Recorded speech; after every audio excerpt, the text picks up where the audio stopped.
I mean, football has changed, right? But it's also stayed the same. The fans who've been coming on here, they've been coming on, you know, before Sky, before Murdoch, before the Premier League and all that. And they're here for the same reasons now. And I agree with you. I think it's important to recognise the fans as an important part of the game. They are part of the game. So their experience, it shouldn't just be lip service. And I think this club, to be fair, I think they do a pretty good job with the fans. I mean, you can go and talk to some of the fans. Some will have complaints, obviously. This is not the wealthiest part of the world. Some will think it's too expensive, but you know, this was, I think, the only club last year that you could get this pre-season 2 years in one.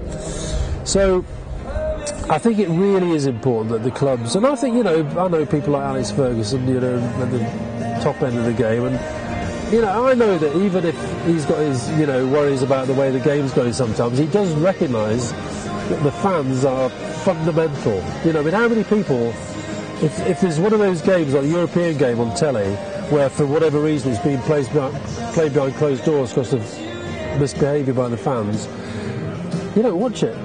If there's no 50,000 screaming at the players, you know, for good or bad, you don't watch it. Like I said earlier, Barry Kilby, our chairman, he had his name sung at Old Trafford by our fans. And it was quite, you know, they were all going on, you know, we want the Glazers out, we want Glazers out. And we were all going with there's only one Barry Kilby. And there's Barry, there's Brendan Flood, who put a lot of money in that helped us do the promotion, and I think there is a stable board there. I mean, you know, they're nice people. They're real Burnley football people.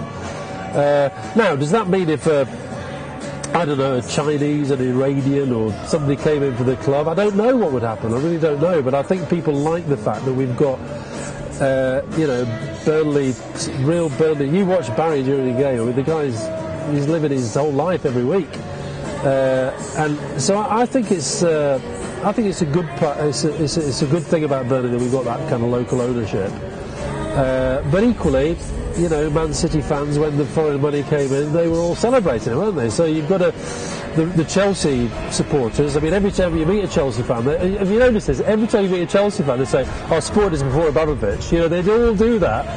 And I think, yeah, well, there was a time when there weren't that many going on to Stamford Bridge. So I don't know. I think it's, on the one hand, you know, we all have benefits from living in a globalised economy, but I think when it comes to football, people like feeling there's a sense of local ownership there.